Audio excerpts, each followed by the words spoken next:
Hello friends. Picture this scene. It's November 8th, 1939, a few months after the German invasion of Poland and the onset of the Second World War. In the main room of the Burger Braukeller in Munich, numerous prominent Nazi officials as well as a vast crowd have come to join Adolf Hitler, leader of the Nazi Party and Fuhrer of Germany, in commemorating the anniversary of their failed beer hall putsch many years before. Though commonly a grandiose affair with many old veterans of the party present and a long speech usually delivered by Hitler, the beginning of open hostilities with Britain and France has changed the time frame. Instead of the usual 2-hour speech, Hitler cuts his talk in half, departing at 9:07 p.m. for his train to return to Berlin. 13 minutes later, an explosion rips through the Burger Braukeller, blasting apart the spot where Hitler and his cronies had so recently been gathering. This is how close a German carpenter named Johann Georg Elser came to assassinating the leadership of the Nazi Party and potentially rewriting history. For decades after the end of the Second World War, conspiracy theories have been peddled to explain such an unexpected attack. Some have claimed that Elser was an agent of the SS put in place to make it seem as though Hitler truly was, as he claimed after the attack, spared by Providence. Even those who refuse to accept this still put forward the notion that he must have been acting alongside a larger network of anti-Nazi resistance. Yet as Ian Kershaw says, the truth is far more simple yet all the more incredible for it. Elser, a lone figure acting without internal or international support, successfully planned and orchestrated a bombing that very nearly changed the course of the war. When other anti-Nazi elements within German society, including the leadership of the Wehrmacht itself, were unable to muster the support or nerve to make an assassination attempt or coup attempt against the Fuhrer, Elser's efforts almost brought about what they wouldn't even dare to try. So just who was this man who plotted to kill one of the most infamous dictators in history? This is actually quite an interesting question to ask, because what makes Georg Elser so unusual is just how unassuming a figure he was up until his brief but dramatic entry into history. The son of Ludwig Elser, a timber merchant, and Maria Müller, Georg escaped from his alcoholic and often abusive father by training as a carpenter and cabinet maker in Königsbrunn. The unstable economy of Germany during the 1920s meant that he was often forced to move around to find work, at one point even spending 6 months commuting across the border to Switzerland in order to remain afloat. Often unemployed, he supplemented his income with odd carpentry and construction jobs, eventually finding work at the Waldenmeyer armament factory in Heidenheim. Much has been made of Elser's connections to the communist movement, but once again it seems the truth is far less sensational. It's true that he was for a time a member of the Red Front Fighters Association, but this was largely at the behest of a friend in the early 1930s. By his own admission, he never attended more than 3 meetings. His voting record also shows a strong communist leaning, given that he voted for the KPD up until 1933, but this was largely because he felt they represented the voices of working men in Germany best. He certainly had strong views on social classes within Germany, given his membership of various different left-leaning organisations and his later actions, and from the earliest stages of Nazi control he demonstrated small acts of defiance, refusing to give the Hitler salute, ignoring Nazi broadcasts, and refusing to engage with plebiscites and elections after 1933.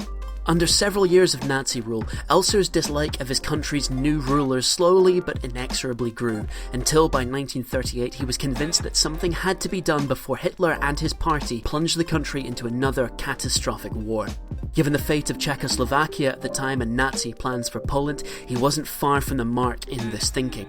Learning of the old fighters of the Nazi Party's gatherings in Munich every November to mark the anniversary of the beer hall putsch, he began a several months-long plan to prepare and execute an assassination of Hitler. Elser found a way to combine both his carpentry skills and his job connections in order to bring about his assassination attempt on the leading Nazis. Through his knowledge as a carpenter, he was able to construct a crude but extremely effective time bomb, utilising his access to the Waldenmeyer armaments factory to acquire the necessary components. His preparations were meticulous. For 2 months he would travel through to Munich in order to have a late dinner at the Burger Braukeller, afterwards hiding himself away in the building until it was locked down for the night.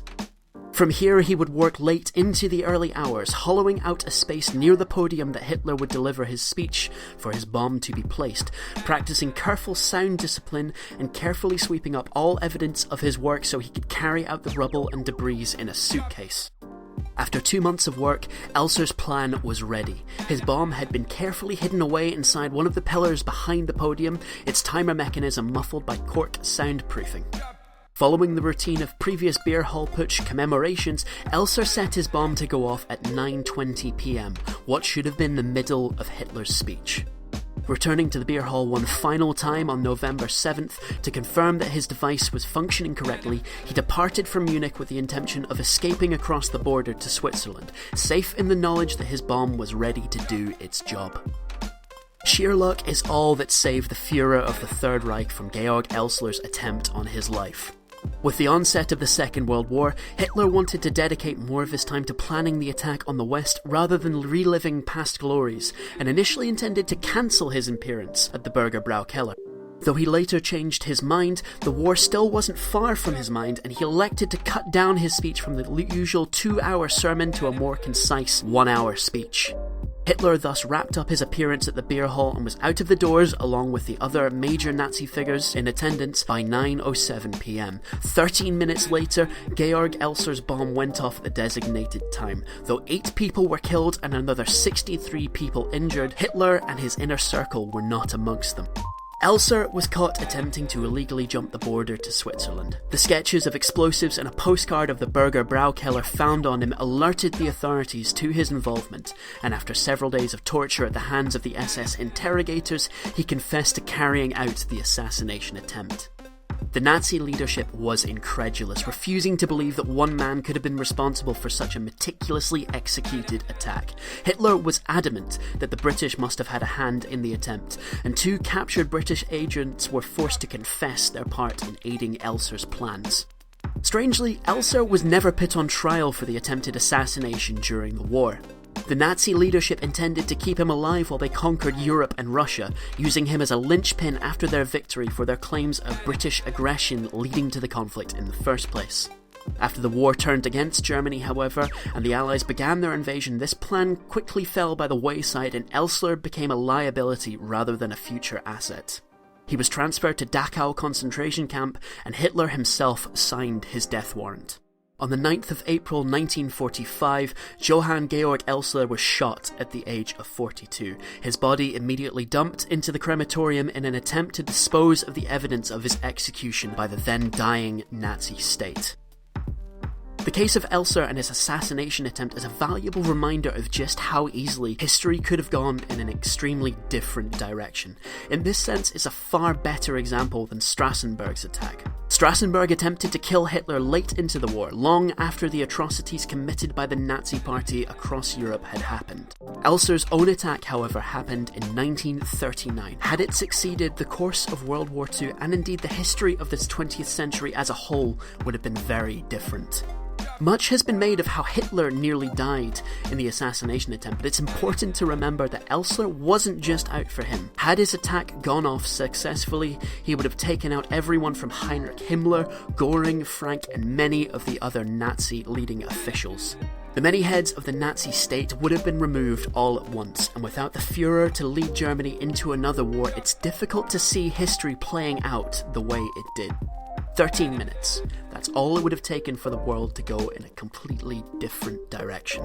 That's how close Johann Georg Elser came to changing history. Thank you for watching, friends. If you enjoyed this video, feel free to share your thoughts below. If you did not, the dislike button is of course available as well.